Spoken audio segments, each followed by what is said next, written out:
2 decades back, when I was beginning my professional career as a software developer, I had big dreams. I had a lot of expectations from life because I was told that if you get a good job, if you have a loving family, if you have a nice house, if you have a good car, life is set. Now I worked hard, I got all of that, but was my life set? Not at all. As I acquired all these things, I felt more confused because none of these accomplishments, accumulations were giving me any happiness, any peace.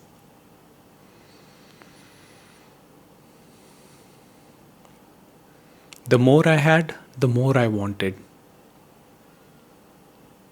Winning was important because I was told world is a competition.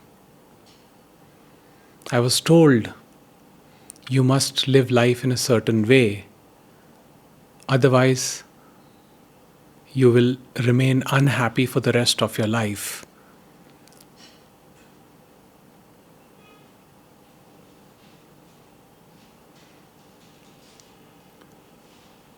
People try to invoke fear by saying you must have this thing, that thing, safety nets. And while I was doing all these things, while I was trying to make my safety nets, while I was trying to make life predictable from my end, none of it ever worked. The greatest unpredictability hit me when my father passed away in 2014, which was so unexpected because he was a very healthy man. And with him passing away, I saw that even the closest people in your life turn away when the head of the family is gone. There was no help from friends or relatives, and there were a lot of troubles.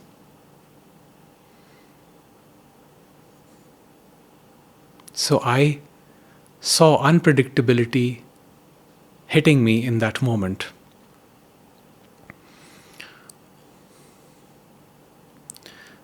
And it taught me a lesson which I remember to this day. And the lesson is,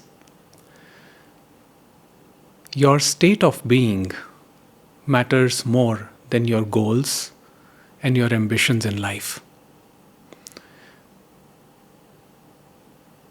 It is not to say that one has to abandon all goals and become a hermit and live in the mountains or caves.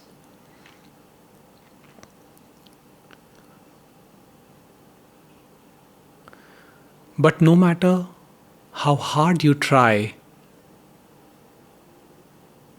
to acquire things, to create your safety nets, to bring predictability in your life, the life's unpredictable nature continues to flow.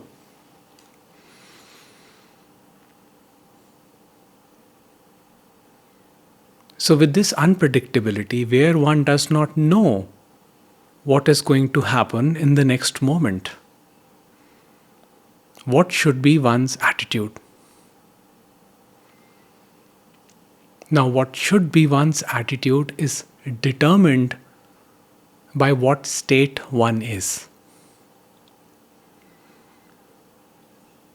When one is in the state of highest vibration. Now, when I use the word highest vibration, it is not to say that you are right now not in the highest vibration. The vibration of your aliveness, of beingness, is always with you. It is the ground, it is the substratum which never leaves. It is only a matter of recognition. Once you recognize that your beingness is the highest vibration which is present here and now, all this chase for accumulation, for trying to seek fulfillment in temporary things, in temporary achievements, they may seem big in the moment, and one may feel that, oh, only if I get that job, or if I get that promotion, or if I get that business deal, or if I attain something, some super amazing, permanent, blissful state in meditation or spirituality, then I will be happy. But these are all impermanent things. And what is impermanent is illusion. But when one is simply being, one is in their bare element of highest vibration, where the mind is relaxed and the awareness is vast, including all peripheral vision. It is not focused on one particular outcome. So the happiness does not depend on one particular outcome. Oh, if I get that partner, or if I get that job, then my life will be perfect. Whatever you get comes attached with challenges. Even a child born from you will come with unhappiness. Birth of a child will give you happiness, but it will also give you unhappiness. Because they come with their own karma, their own destiny. And life brings about this entanglement. Your destiny gets tied to the child's destiny. Again, it does not mean that one should not have children. All it means is your state of beingness does not depend on anything external.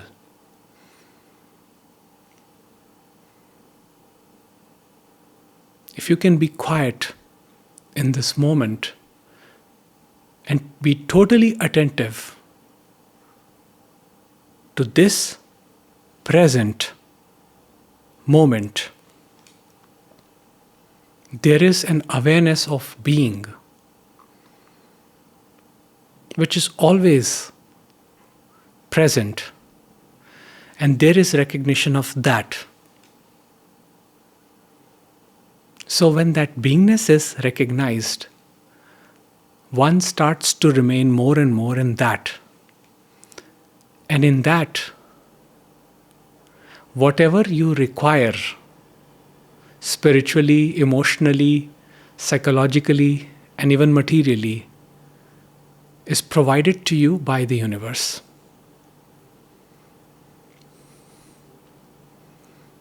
But the irony also is that in the state of beingness, there are no desires, there are no thoughts. But yes, the body requires food, because body is an accumulation too. So food is provided. Body requires emotional intimacy, so emotional intimacy is provided. Body requires intellectual stimulation, so even intellectual stimulation is required. And at the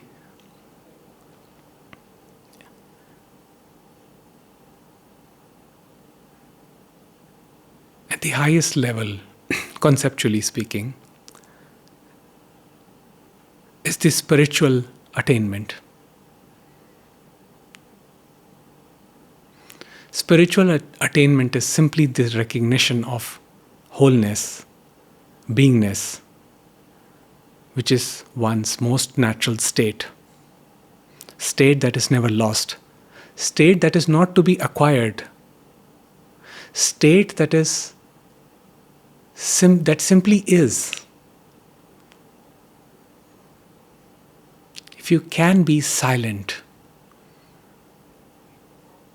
not just here, not in your speech, but also in your mind,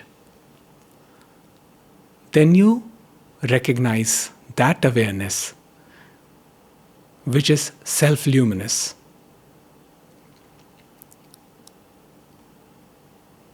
Which is very neutral, very natural, and you have always known it because it was never lost. In this awareness was the body born. When I say body, I mean the total body, including the mind. I'm not just talking about the physical body.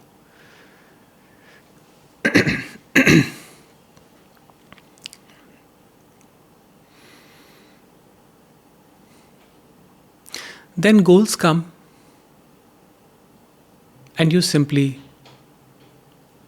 do whatever is required. You do to the best of your capacity without getting attached to the goal, without caring about the outcome. The execution itself is the fulfillment. As Nisargadatta Maharaj said, the road is the goal. There is no higher goal or lower goal here. Because anything that is attained will be lost. So the sages say, find out that which is never lost, which was never gained. It requires silence. It requires surrender. It requires lowering your guard. It requires courage. Do you have the courage to lower your guard and enter into that silence? Because in that silence, the monsters of the past will arise. They will bring out the ugliest facets of personality. So it requires courage. Are you willing to be present with that? Because only by being present to that can you transcend it and see what is beyond. See the vastness that contains it.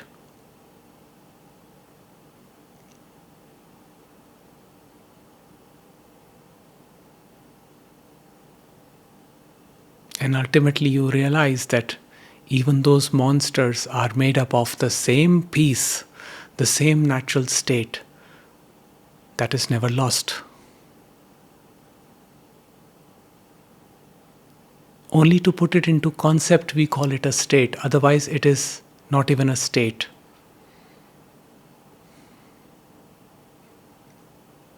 Your beingness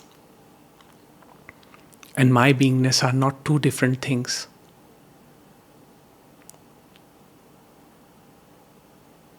Your I and my I are not two different things. You may say, I am John. I may say, I am Jagjot. Those two are different. But the I is the common factor. And that common factor is the key to wholeness, because it leads to the container.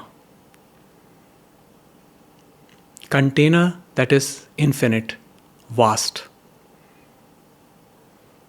beyond all dimensions. It is Shiva. I, in its movement, is Shakti. But they are not two, they are only one. It is all Shiva, the consciousness. So when you recognize Shiva,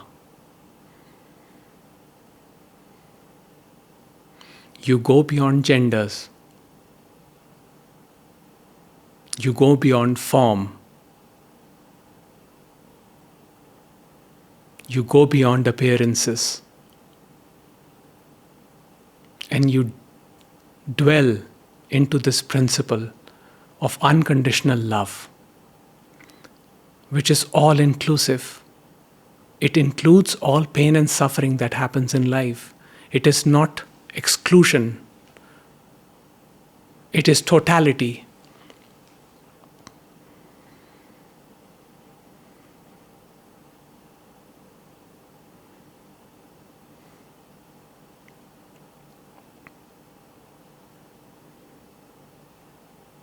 To know that I am everything is love. This was said by Nisargadatta Maharaj, and it's beautiful. He says, love is not selective. Mind is selective. Mind creates two. Love merges two into one.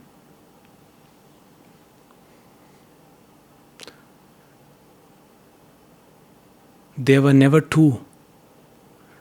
Only in the waking dream of appearances, of multiplicity, we find two, me and the others.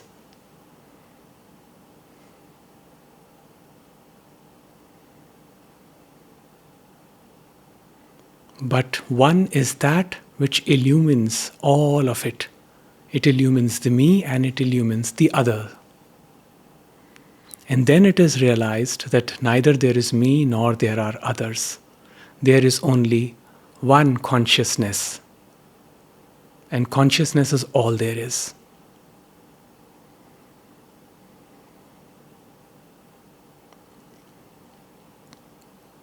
So whatever life serves, either pain or pleasure, is accepted. And that acceptance brings one to their most natural state of beingness, of amness. Till there is resistance, till there is fight between me and the others, there is division, there is separation, which is suffering. The end of this division or separation is the end of suffering. Does that mean there will be no pain in life? No. There will be pain in life. There will be suffering also in life. But the pain will be witnessed. The suffering will be witnessed. Which means it will be felt in the moment, but it will not be carried forward in horizontal time as thinking. Thinking requires subject-object, me and the others. Self-realization, as Bhagwan Sri Ramana said, that is the breakdown of this subject-object split.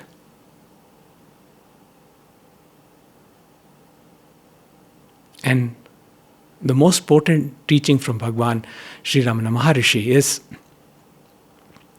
your job is not to be this or that. Your job is to be. Just be. And you will know. You will know wholeness. You will know completeness. You will know God. You will know consciousness. You are consciousness.